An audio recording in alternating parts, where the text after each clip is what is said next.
Hey there, folks, and welcome back to the Icenia campaign. Last time, we sort of took a sigh of relief after the big war against Debunia, and made some plans regarding our long-term civic situation. Now, something I have decided in the interim is I will go ahead with something I've talked about, but I was waiting to do until other things were complete first, which was to build my forts. I've been a little hesitant to build forts ahead of building cities where the forts will be.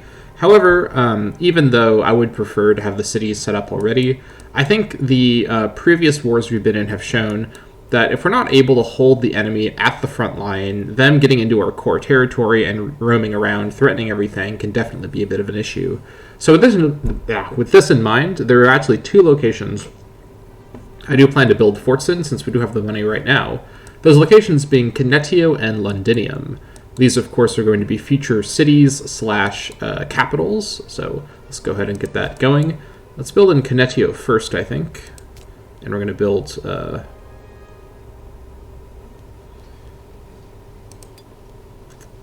it already has a building. Does the Wonder count as a building? I guess it must. I guess we're not going to build a fort in Canetio. Okay, my mistake. We will build a fort in Londinium, which currently does have the port, but we will replace that with the fort. So let's go ahead and do that. Very good. So Canetio will have to wait to be a city to be fortified. Of course, I'm not going to destroy the Wonder to make room for the fort. That would be a huge waste of the Wonder, so we'll leave that alone. As mentioned before, the region of Demetia, I do have plans to make Gobanium my long-term provincial capital there. So it's in the control of Siluria. I did look a bit more at the claim situation. I completely forgot last episode because I was honestly kind of exhausted from that war and a little delirious with just the joy of victory, that I started to make a bunch of bold claims about attacking Siluria immediately.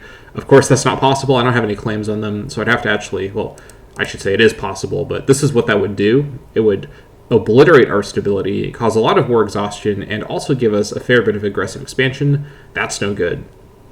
And although I've noted that in the past, or rather already, the aggressive expansion that we have gained hasn't really been super serious, this 19 aggressive expansion is actually having substantial impacts on our neighbors' opinion of us. Now, this doesn't mean they're likely to attack us because of this. In EU4, nations will preemptively attack aggressive nations in coalitions, and there's that whole mechanic. So it's a lot more important in games like EU4, which is trying to model the complicated diplomacy of Europe at the time. In this game, though, honestly, this only means I can't really do any positive kind of deals with them or whatnot, so I might be able to grab military access because that's a pretty neutral thing, but I'm not able to get alliances or offer guarantees to people around me because of my aggressive expansion. However, as I've said before, we're not looking to necessarily have really long-term friends on the islands. All of this will be ours eventually. So Siluria is a little bit off the table, which is unfortunate because I would like to clean this up here. However, without a claim, and to get a claim, we'd have to fabricate one, which would take 20 political influence, so that's about... It's around a year away for us to be able to even start this, and then it will take some time to actually get the claim. And they're also allied to Ordowicia, who currently has no army because I killed them, but in a year and longer may begin to rebuild their levy. We'll see what happens with that. I don't know how much manpower they had. So all that is to say, the Silurian plan is going to be delayed, but that's okay because there are some other options. The other thing I talked about at length last episode was Dumnonia, who of course also have territory I want. Now, attacking Dumnonia actually might be quite important for us in that it will allow us to also attack Duratriga, who is Dumnonia's ally. Now, Duratriga is also my ally, but in my experience, the AI will break an alliance in order to defend an ally if their other ally attacks that other ally. So they will break their alliance with me to defend their other ally who I'm attacking. And this would allow me a slightly less sketchy way to fight Duratriga. Of course, actually taking on Duratriga and Dumnonia with my, still as of right now, unchanged levy size might be a bit much. That would probably call for rehiring these mercenaries, who, if you didn't see before, are gradually rebuilding their strength over here in Durawernum. So that could be an issue. However, we're not going to worry about that yet because we also don't have claims on Dumnonia. Now, we actually don't have claims on Duratriga either. And this is the reason in the first episode I actually allied Duratriga, if you recall. It's because they just happen to be outside of my claim territory. And if you don't remember, I started by getting claims on Courtania, Dabunia, and Cantiacia. Currently, all the Courtanian territory is basically where I haven't gone yet. And here's Courtania up here. But I also have claims on this Dabunian region down here. And there's actually a reason why I've decided that my next war plan is to attack the Courtanian Cornowian alliance that I've mentioned before. And it will be attack against both of them here. And that's because of the missions. If we take a look, that's not missions either. If we take a look at the missions, control Courtania, or sorry, not that one, making gains. So we can also get control Courtania, or advance towards it by attacking Courtania, of course, but making gains. This would require, and of course the peace deal would involve more than this, but it would require getting these settlements in these parts of those nations. Doing this would give me claims on Demetia, and the Demetian claims, if we take a look at our map here, would then allow me to attack Siluria, because then I'd have a claim on them. So instead of fabricating a claim on Siluria, what I will do instead is possibly or not just possibly, I will do this. I will fabricate a claim on Dumnonia instead, because the Silurian claim is free once I finish the fight up here. So the order of events will be go to war with the Courtanian/Cornowian alliance, take this plus more territory. That will finish the mission, give me a claim on Siluria. I can then attack Siluria, and probably at that time also then finish off Ordowicia and control this. And then in either that war or the war from the fabricated claim with Dumnonia, one or the other can happen in either order. I don't think that matters as much, but that war involves also fighting Duratriga. And if you notice, this series of wars cleans up all of southern Britannia and gets it under my control. Now, I need to be a little careful because even though I've been pretty successful militarily so far, it's been through, as you've seen, extreme craftiness and very careful use of my levy. You'll probably have noticed by now, I'm extremely careful about how I move my levy around and how I take fights, and I've avoided any major losses, essentially, so far. So a few things are going to happen before we commit to any of these wars in the north, which is going to be the start of that series of plans. The first one is finishing the fortress here in Banawenta. That has to be done absolutely. I'd actually also like for the fortress in Londinium to be finished as well. This does mean that their ability to enter into my southern lands is going to be pretty impinged. They'll have to go all the way around, or they're just going to get stuck here and then they'll enter zones of controls. So with this in mind, middle of 460 is when this fortress is done. Of course, they need to get their garrisons built, but we can start the war while the garrisons of the forts are being filled, as their zone of control will be in effect whether the garrisons are there or not. So with this in mind, what we're going to do is we are going to go ahead and just resume and have a bit of a peacetime for a few years and kind of just see how things develop. And let's go ahead and do that. So we're going to be at peace for a bit. Our manpower maximum has increased a bit as well because of our total population amount. But of course, that's from 24 pops if we look at our population situation. Where is my population situation? I looked at this, yeah, so the number of pops in my nation is quite substantial now. But so the Icenia are actually not even the majority. The Dabunians are the largest group, but of course we do have a colony here that will start to convert the Dabunians in at least that capital there. All right, fugitives cross the border. Fleeing the dreadful war with Consorania. Consorania.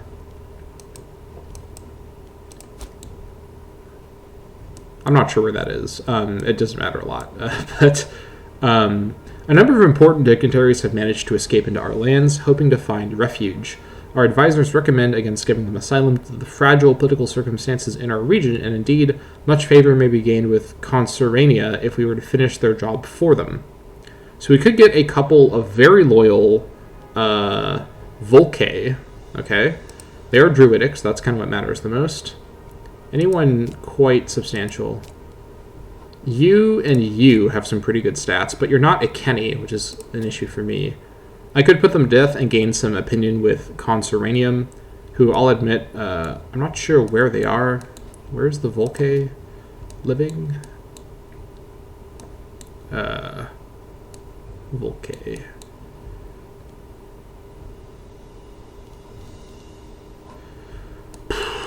Here they are. Okay, they're Southern Gauls. I honestly don't care about these characters. I'll just get this. I don't care. We'll just get the opinion. Doesn't matter at all. So that's fine. Now another question is, should I keep this fortress here? Probably should have done this before I let too much time pass, because it's been costing me a little bit of gold. But I do think I may actually keep the fortress for now. And even though this isn't going to be a long-term fortress location, it actually pretty effectively protects this exclave of my land. The section it doesn't cover, you have to pass through the fortified region. So even though this fortress isn't in a really long-term permanent location, this is fine for now. This will really help in our war against Siluria when the Order Weekends get involved. And in general, it just protects our exclave. So we'll leave it there for now. We can afford a little bit of fort cost. That's totally fine. And in fact, if we look at our situation here, is it worth actually giving the forts more money for those bonuses? Probably not, because we're not really dealing with a situation where we're going to be in siege races, where that would really come in handy. These forts are mostly about controlling movement of hostile armies, so not going to worry too much about that.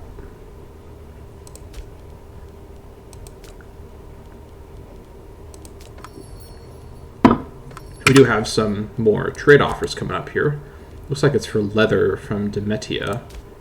What exactly changed here? I thought I was already trading away the leather. Maybe my trade partner was annexed or something? I'm not sure. Alright, let's trade with the Germans. Send them the leather, that's fine. What's going on down here? Rome is expanding, Etruria is expanding. Oh, I don't want to look at this. Big Armenia is happening. Very exciting. Things in the east are going crazy. Holy moly! Look at this insane border war happening in the Fertile Crescent. I guess it is the Fertile Crescent, but the coast of the Eastern Mediterranean. That's wild. Let's not look at that too much. It might hurt our eyes to look at that. Yeesh. But also keeping an eye on our political influence. Once it hits around 20, we will go ahead with that war claim generation. We may need to be a little bit careful because I don't remember how long those claims live for, so we may need to decide to do that war first over the Northern War. But we will see. And also keep an eye on our manpower growth here. 24. Oh yeah, so the 24 is from...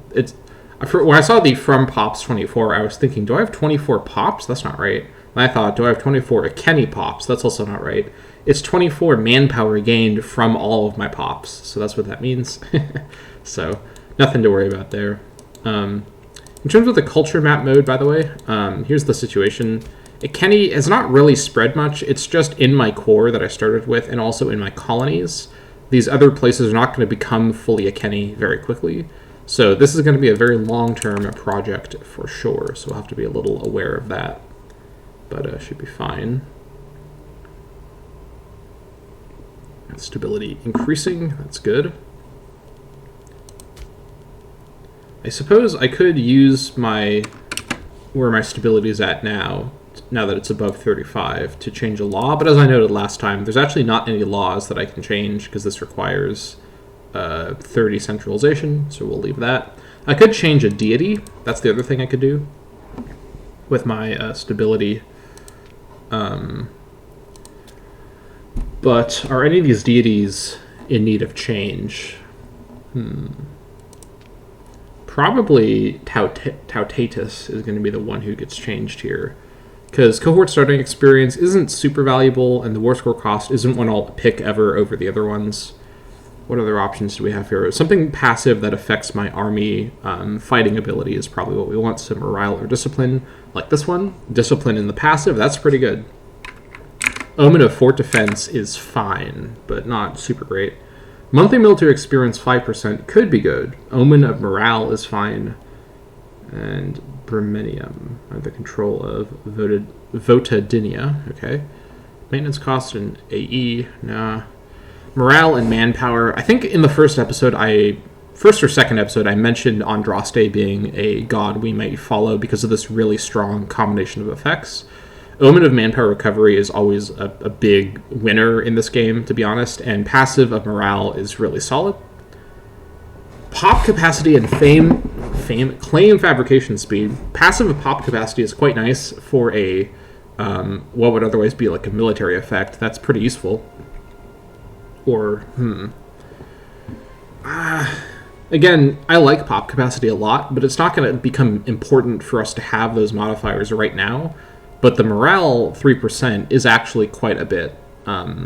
It's a small number, but any amount helps, and I've talked about this before. Then the Omen of Manpower Recovery. If we're ever in a critical crisis and we need lots of manpower quickly, we may be able to call on Andraste to help. So I think we'll do this. We'll use our 15 swing stability. We'll go down to above 20, which is what matters. And this will give us those modifiers. So let's go ahead and grab that. We won't be able to switch to Andraste for 3 years, but that's fine. We won't be able to do it in the next Omen switch, but I don't think we'll be switching to Andraste anyways. The important thing is that the morale is passive, so let's grab that. Very good. Okay. I'm happy with that decision, and we're above 20 stability, which is what really matters. Our government has not collapsed yet.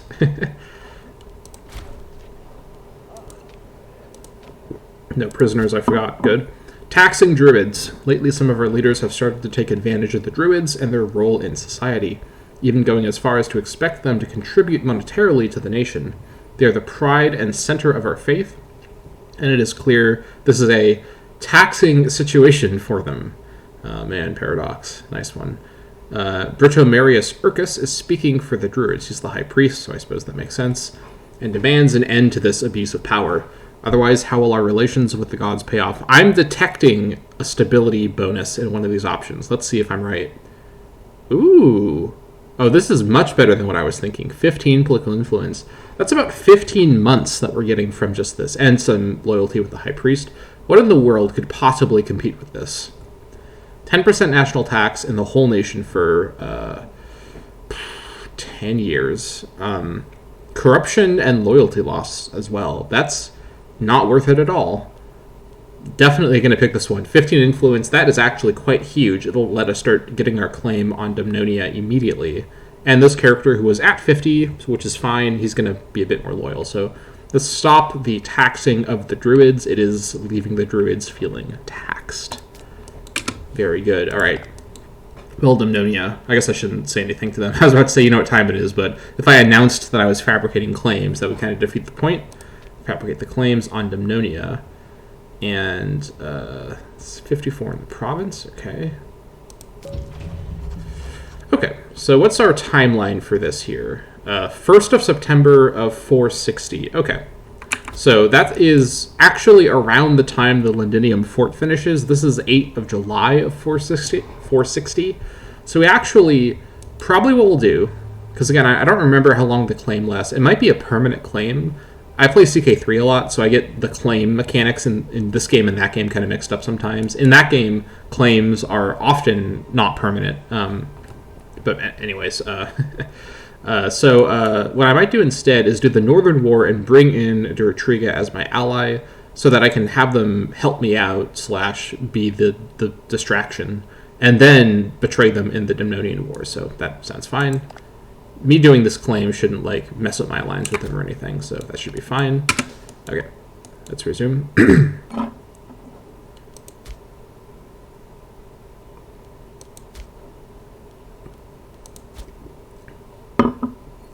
Okay, our manpower is actually maxed out here. If I was able to, I would use up some of this manpower for something, but I'm not sure what, though.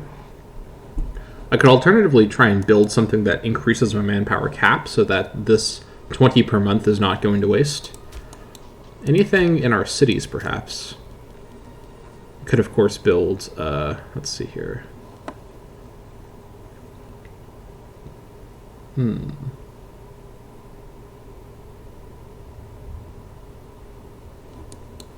I could build draining camps. Let's see.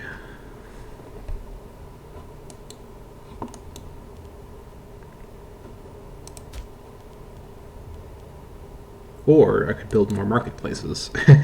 Getting the assimilation going faster is a bit more important, honestly, than the manpower cap being at its cap. So,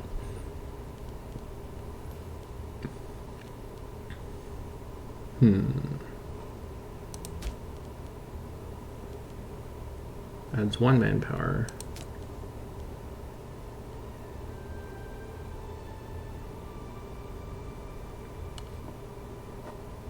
There is unrest. Let's actually look at our unrest situation in our conquered lands. Unrest here is under control, mostly. It's okay here. I mean, it's going down, but it's going down at a very low rate. Here, it's actually a bit more dire, because I did a bunch of loyalty-reducing actions in a row. So it's not going down that fast. Again, look at how much Donwyn is personally contributing to this being under control. But it's already quite low. So if there's a way I can boost loyalty in this region, I'll certainly do it. I don't think there's not much I can do, though. Things are totally fine here, and they're under control here. Okay, so nothing too dire going on here. The fact that, again, these are all part of my culture group helps out a lot.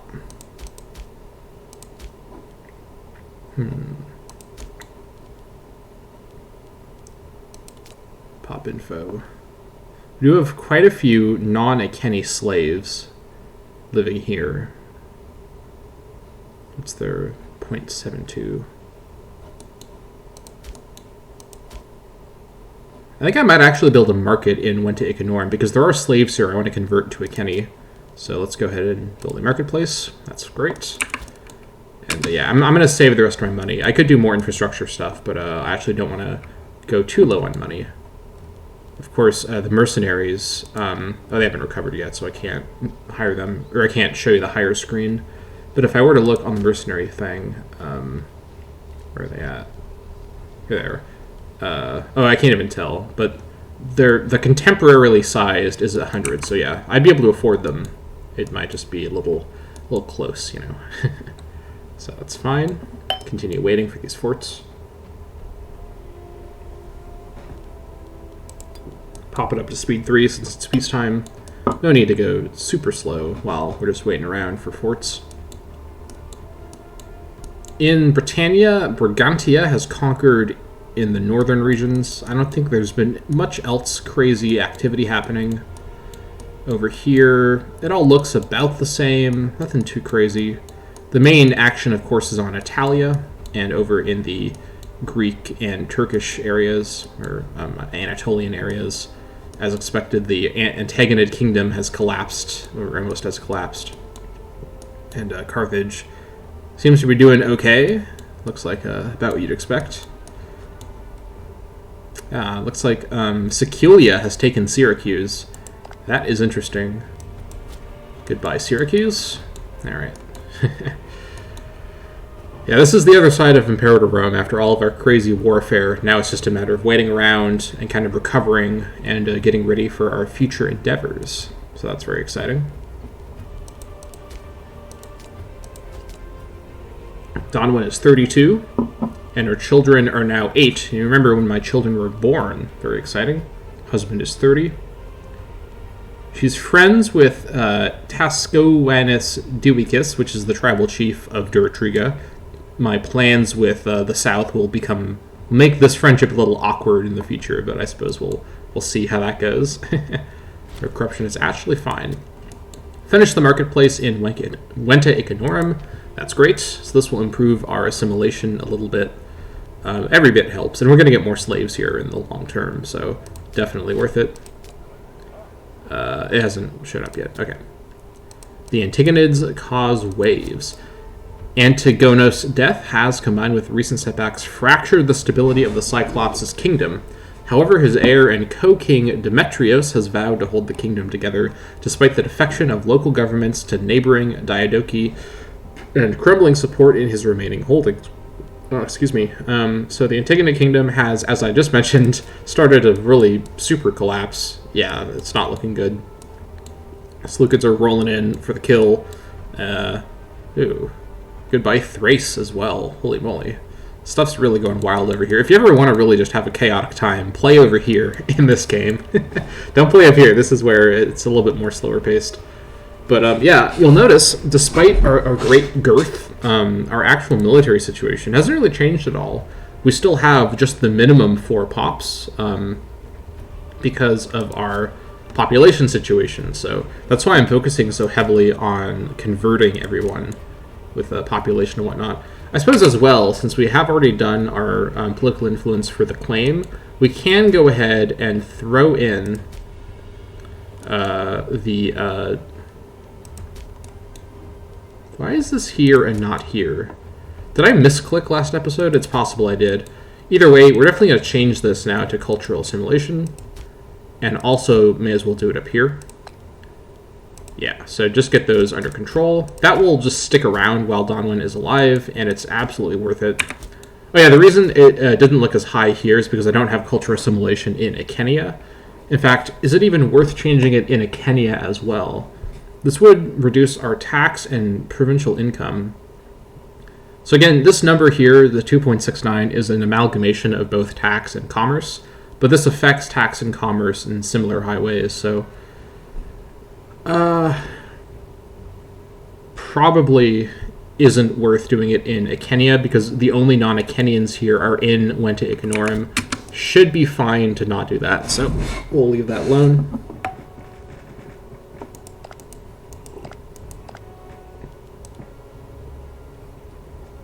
But these guys are actually in a defensive league. I didn't notice this. With Parisia, their ally, and okay, this northern war may actually not really be possible now that I'm looking at it more closely, because Brigantia is in the defensive league. Now, all of these nations will have the minimum for levy soldiers. So these nations looking very big doesn't necessarily mean their armies are big, for the reasons that my army is not big. So perhaps the northern war may have to wait. The southern war may have to come first, which will lose us our ally Durotriga. Is there another nation we could maybe ally that's further away, perhaps in Albion, who might be able to join in on the fun? So I was looking at Votedinia here, because they're pretty far away. In fact, technically, nations outside of Britannia are much safer in the long term for us. Eventually we will control the north too, but Britannia is our immediate goal. Votedinia is outside of Britannia entirely. But the issue is they're allied with Parisia. And Parisia, they get called in the defensive league. But I don't think this counts as me attacking Parisia to call in Votedinia. Because Parisia is called in as an ally in the defensive league, but I think that's different from them being called in as a normal ally. As a normal ally, they could call in their allies. I don't think when they're called in a defensive league, they can call in their allies. So Votedinia may be a safe ally to get up here in the far north. Not exactly, compared to even Durotriga. Durotriga has actually quite a prosperous nation and a lot of Durotrigans. Votedinia, not so much. They're kind of in the cold, barren north. They only have 17 people. But they're going to have 4 soldiers in their levy, because that's the minimum. So that's as much power as Durotriga, because of the way this game models levies. Another thing I wish that they would change if they ever came back to this game, but what can you do? In fact, I could even, and this is kind of wild, I could even give... Brigantian territory up here to Votedinia in the war, just so I am protected to the north by my ally. This would be a commitment for quite a while, planning on having Votedinia be my ally, but this would basically have them protect me. I could also give them, well, hold on, Manavia is actually not colonized, but either way, I could give this land to Votedinia, because otherwise I'd have to do something with this weird land that's north of Britannia. And I would rather fully consolidate Britannia before going into Caledonia at all. So this may be a plan, actually. And the other alternative sort of Albion tribe I could work with is Carwetia. who, despite having a smaller amount of land, have more people. Weirdly, they also have 3 Damnonians for some reason. Don't know what's going on there. But they're allied with Brigantia, so this is actually an alliance. So they would be called in. Okay. I think my plan is, before the war with Dumnonia, so before this is finished, I ally Votidinia. That alliance won't help me too much, because they're really far away. However, what this will do is, or should I do it after the war? I could offer the alliance now, and they would accept. This is kind of tricky. I don't think doing it before or after the war would matter at all, because they'd join either way. I can wait until after the war. Me doing this war won't affect their decision to agree to an alliance. So here's the plan: we do the war in the south first. Once this is done, and probably once the Londinium fortress is done, and that actually makes me upset that I can't build the Canetio fortress, because this whole area not being fortified actually does create a bit of an issue fighting in the south. To win this war, I'll probably have to actually hire the mercenaries, because I probably can't beat Dumnonia and Durotriga at the same time. But doing this will then get me in control of the south, and then I can get Votidinia as an ally. And I think I can get all this land in the peace deal. I mean, assuming I win and I fully occupy everything. I think the peace deal is possible with all this land. It might be a little pushing it, but I think it is possible to pull that off. Aggressive expansion is going to be absolutely crazy, but we're going for it. This is the game where we're trying to take land. That's the name of the game. And this is definitely a mercenary war, because we with our 4 stack, we're not going to be able to take on the 8 soldiers. Even though Durotriga's wartime AI has historically not been the most impressive, they would just form a big death stack and run towards Canetio. So I think that's going to be our plan. And it's just a matter of waiting for the claim to finish, and also waiting for Londinium to finish, because having Londinium, the reason I'm going to wait for the Londinium to finish is, and also the claim finishes after Londinium, to be fair, but is for Pontes to be in the zone of control. Pontes has been because you can't go over this river. This is, I think, once there's a road, there's going to be a bridge there. But Pontes, this settlement is where all of the movement happens to go north and south around here. So that'll have to do. This will also create a zone of control for the forts that's here, here, and here. So yeah, boxing them in to this region. Okay, we have a plan. And with that plan having now been said, this is going to be the end of the episode. Thank you so much for watching. I hope that you enjoyed. And check back next time for us initiating the Southern War to secure basically the southern coast of Britannia. Thank you, and see you all next time.